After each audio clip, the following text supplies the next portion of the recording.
Hey guys, it's the Patient Hodler coming at you with another video, and in this one I want to take a look with you guys at the road ahead. Where is the Ecomi token, the Ecomi Veve project heading? What is yet to come? What should we know as investors, but also look at where we are standing right now and what achievements, what accomplishments have we seen in the past weeks, to paint a wholesome picture of what we need to know as investors and as a basis to adjust or maintain our investment plans. Before we jump into that topic, I need to say I am a crypto and NFT investor, but not a financial advisor, so please do your own research before you ape full retard into Ecomi. Now with that out of the way, let's get started. From where we are right now, it looks a little bit confusing, and it's also a feeling of negativity in the air because wherever we look, we have a lot of FUD. So we look at the charts and we have sideways movement, and the market did not go up significantly, although we had very big achievements in the past that I will address in a few seconds.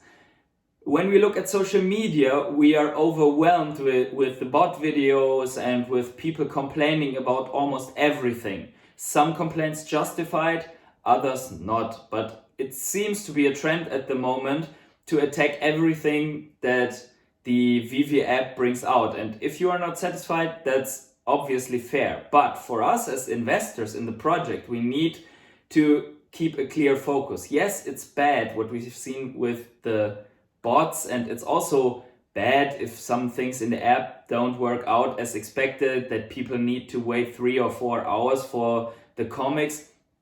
But it's kind of normal for a new project like this. And if we think back, some of us, for example, have played World of Warcraft, and with every expansion and with every update and every new content, there was some issues like things lagging out, server disconnects, login servers overwhelmed, and so on. And that was Blizzard Entertainment. That was a huge multi-million-dollar company, and you could expect that they, after 4 expansions, would know what they are doing. And still, they got things like server problems that we have seen at Disney as well.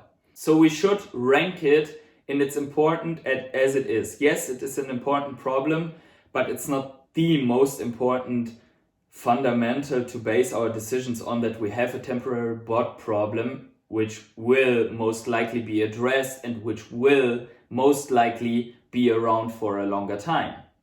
Now let's take a look back at what we have recently gotten. So we got confirmation that Immutable X is on the way, but it will be appearing on the roadmap because it's not yet done.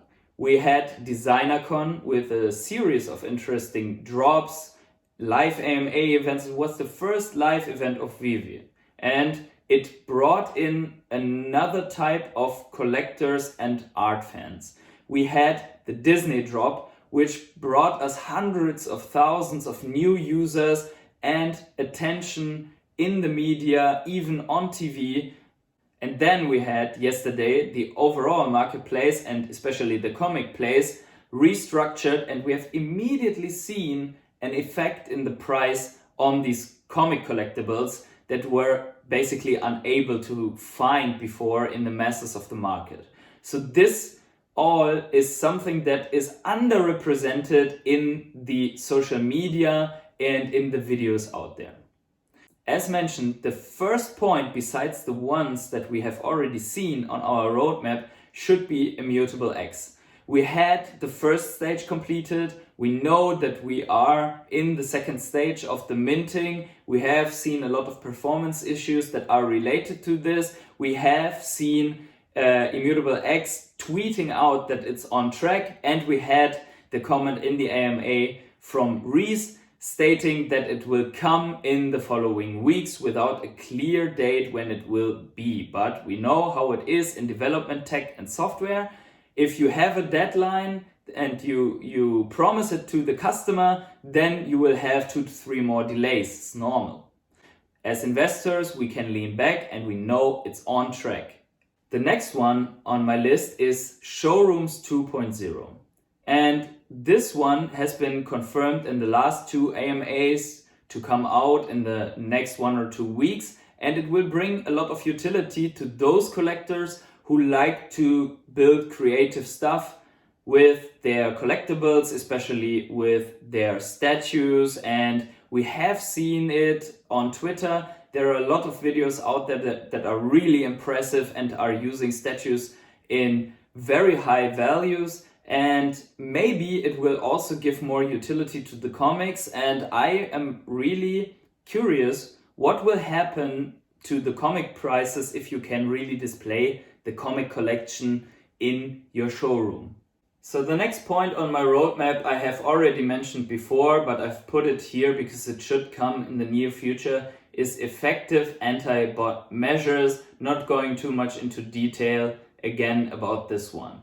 Next we have the Master Collector program up, and this is something that people are anticipating since a longer time. That's what actually drives a lot of the prices, because people start to value completing sets to gain these extra points that they might use to gain an edge in the drop mechanics. And this could also help a little bit with the bots, because if the bots always sell out, they will not have the Master Collector point.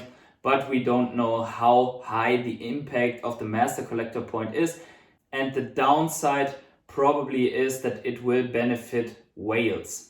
Together with the Master Collector program, there is also expected to come something that is called Veve Pro and ranks. We sometimes already forgot that this was on the roadmap as well, and these ranks should be distributed every month or in a special time interval and give you special rights. So you could I think buy the Veve Pro or you get into a special rank. And this will enable you to, for example, display mint numbers in the showroom, but it will also maybe enable you to burn items, to burn, for example, a comic or a statue to get points. The next thing on my roadmap is gems to fiat. What is really driving the price is obviously that these gems are not just a gaming currency that could be lost in a while because the game is not attractive anymore, but representing dollars, euros, or whatever currency. In the AMA it was said that we will be able to cash out in 20 different currencies. So the program or the timeline to this is already progressed to give a certain statement about this. And this is very interesting to me because it will only attract another type of user into the app, because I personally know people that are not even willing to put 10 euros into the app because they say, yeah, but then I cannot get my money out again. So maybe people with larger money, whales, will come into the app because they know they can come in, buy something, play around with it, and then sell it and drag their money out again if they want to. So maybe this scares more people away than there are investors that are just waiting to cash out their gems. Speaking of people coming in, next point on my roadmap is scaling and marketing. We have seen with Disney a lot of people flooding into the app, and it leads to symptoms like a 70,000 issue comic being sold out in 1 second and some people still not getting a drop. However, there is yet not that level of marketing that we might expect in the future.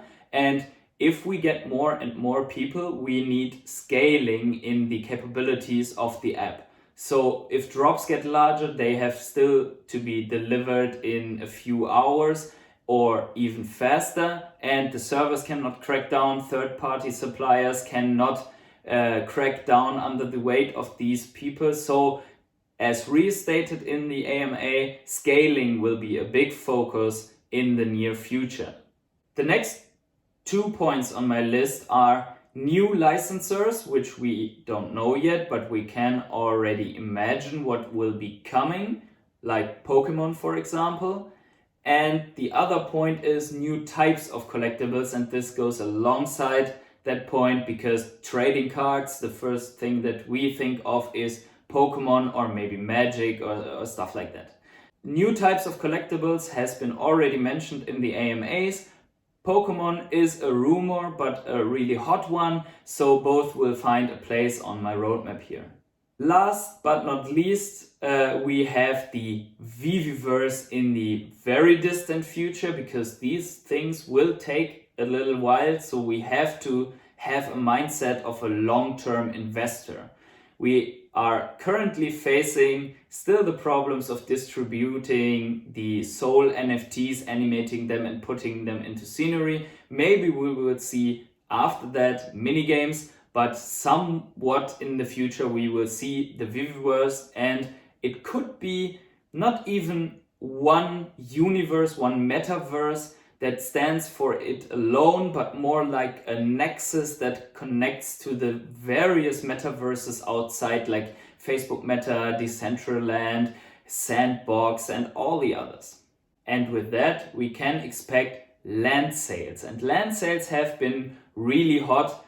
The land parcels, even smaller chunks in Decentraland, were selling for several Ethereum, which represents like $20,000, $30,000. So very interesting to keep in mind that there might be land sales coming, and if that happens, the burns will increase as well.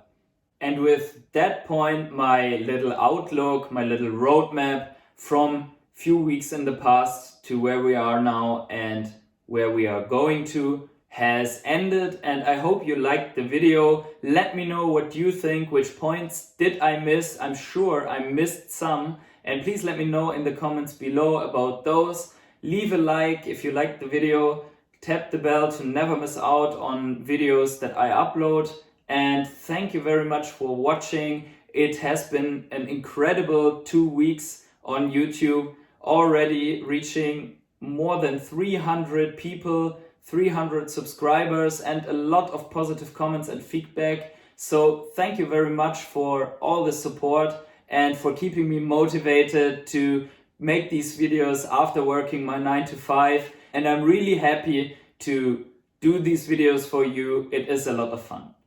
And with that said, wherever you are on the world, have yourselves a great day, and see you in the next video.